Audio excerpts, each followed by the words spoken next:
And he says, Dear Sat Shree, I have the following question. How does your personal shadow affect our sadhana? What is the collective shadow of New Dharma and my personal shadow? How to deal with collective and personal shadow? All right, so Bodhida's been with me for a while. He's familiar with the territory of shadow. And he's traversing it. And it brought up the kind of like the focus of my work right now, which is to directly address the issues that are in the collective, but also matched within ourselves. So whenever consciousness comes in to shift something within ourselves, as I shared just before, it'll push up that which is hidden. The more we're connected to our spiritual self, the more rapid and the more intense this is experienced. And there's a greater and greater recognition of the nature of the battlefield, of the integration of our spiritual awakening and the stages of our spiritual development into this world. Because it's one thing if you live in a spiritual path where you don't engage in the world, and it's another thing when you're proceeding on the spiritual path where you're still engaging in the world. The second is much more challenging, because in order to operate in the world, you have to evoke your ego. And the ego then comes forward, stronger than the being, and it starts going on automatic. And that will go and test your ability to recognize that currently you are merged with your ego. And at some point, you'll hit a wall or you'll counter an issue and suddenly you'll feel collapsed or reactive or overwhelmed or defeated or depressed. Those are the moments where what's left in your ego are being shown to you. So the whole journey is this way. I mean the whole journey. I mean the entire period of your embodiment is this way. It's the nature of the earth. It's the nature of taking a body. There is no battlefield unless you have a body. Only when you have a body do you have something to lose. Only when you have a body that you embody duality, good, bad, happy, sad, miserable, joyful. Therefore, this is the testing ground of all souls who are seeking to come to the fulfillment of the journey of consciousness. They take a birth to evolve, to go beyond what they've known before, to discover possibilities of being that they've had hinted of in the past that takes them out of suffering and misery. And it's this maturing of the soul that will continuously bring you the shadow, which you're calling the shadow. Why does the shadow persist when you've progressed a great deal on your journey? That would be more the question. Because you're feeding it. Because you're unwittingly becoming merged in it. Because you're unwittingly making the story and the justification and the projection and the fear with it. And therefore, you become an instrument and channel of that ego. And the shadow loves to come into light as the shadow, as long as they can get away with it. And this is the mischief that human egos have been doing throughout the history of mankind. So, yeah, it's there, and it lies in the first and second chakra. It's down in our survival, it's down in our trauma, it's down there in our premature awakenings, it's down there in our agendas, it's down there in our suspicions, it's down there with whatever our mother or our father impressed us with their issues, and whatever in our bodies we're inclined to be defeated or to fight or be reactive. If we're Rajas or Tamas or Sattva, we never have enough Sattva. Never have enough Sattva. We're mostly bouncing between Tamas and Rajas. Higher Rajas, higher Tamas. Higher Tamas, if you're enjoying yourself, you're relaxed. The martini and a hammock on the beach in Hawaii, that's higher Tamas, right? Comfortable blanket after a cold day. That's higher Tamas. Then there's higher Rajas, right? Which is enthusiasm and, there's this to do and that to do, right?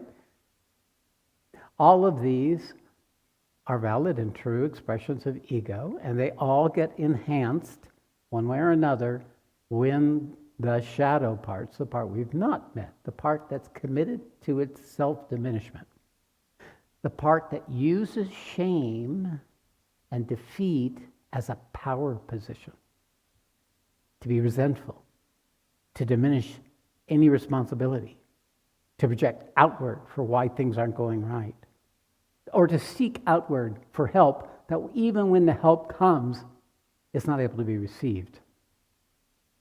It is the tamasic shadow, tamasic ego, that is committed to holding its territory. And because it's tamasic, it's more persistent than the other higher vibrations of tamas, or even the higher vibrations of rajas.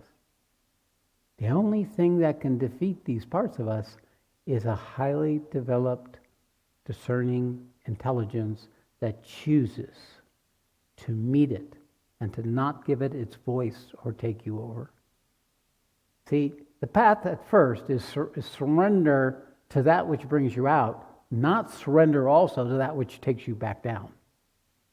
The problem is that we don't know we're surrendering because we're so used to being merged with our undeveloped parts, with our shadow parts, that we don't, when it happens, we lose access to the part of us that would choose to surrender to something else or to reject where it is.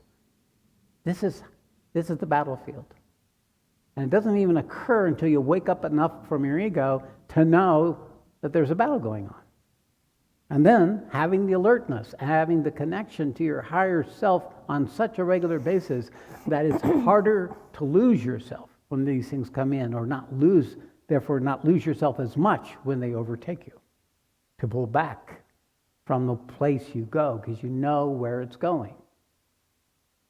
Now, my technique is when you find yourself in those situations where the discernment is there, but you're still in the overtake, then you convert it and you bring it into your body. You take it out of the mind, first place, out of the mind. But it might not be mind-based. It might be emotionally based. It might be trauma-based.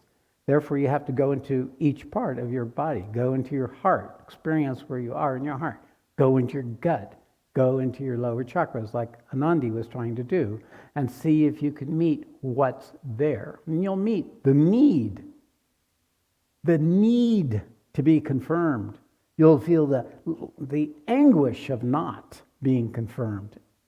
The ego is fragile, so it's always seeking to affirm its existence.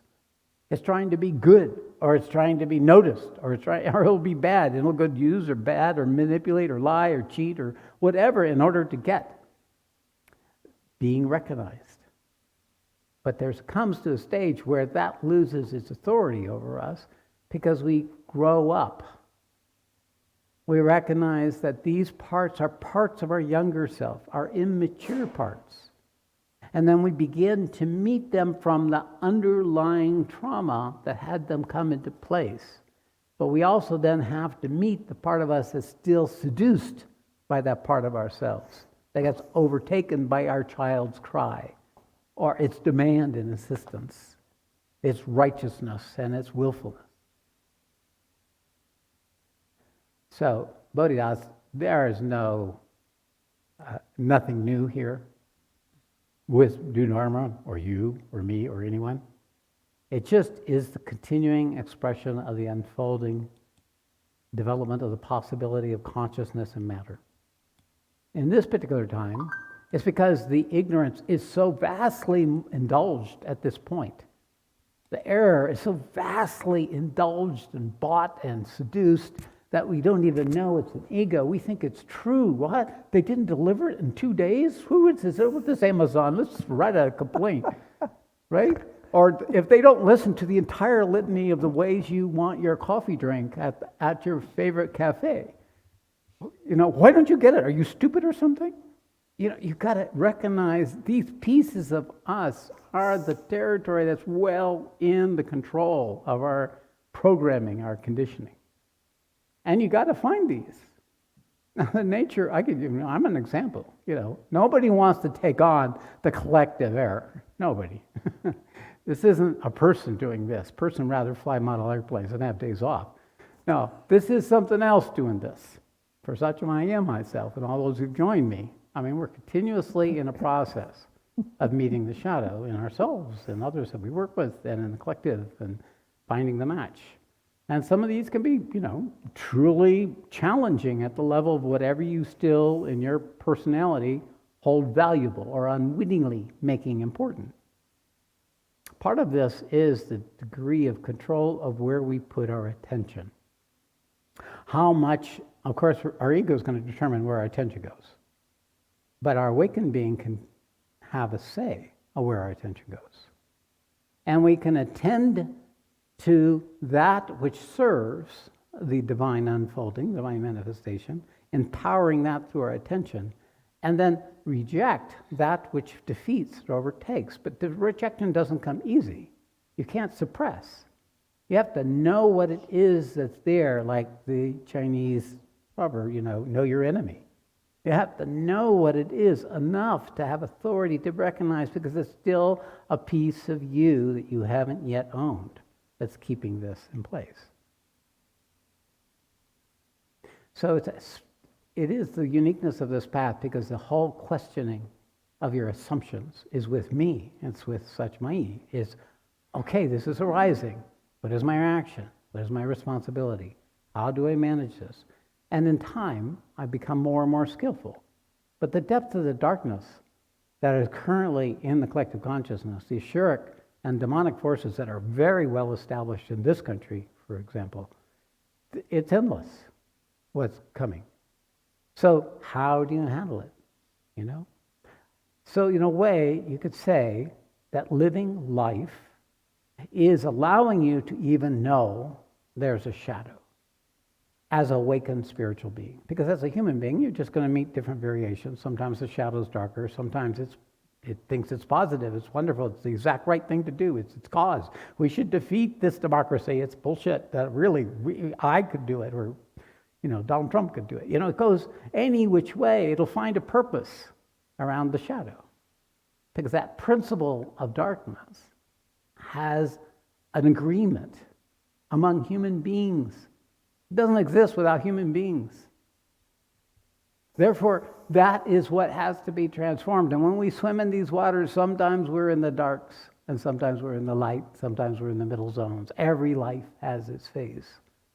At some point, you go beyond these, and you just recognize there is this one truth, that I am, that cannot die, that will meet all that comes, and let it be defeated, because it can't be defeated. You cut it down into little pieces, and it reassembles, stands up again, stronger, wiser, more effective. The willingness to surrender our egos, the willingness to be engaged in depths of life that we have not been able to be engaged in up to now. And with that comes aliveness, joy, freedom from fear, willingness, surrender, curiosity, willingness to discover and explore, willingness to endure the calmly, the defeating, the collapsing, and just live with it, hold it, until I gain authority over it. So it is true for each of us. Your body is the battlefield. This domain is the arena where you, as Krishna, as the Supreme Being, can birth.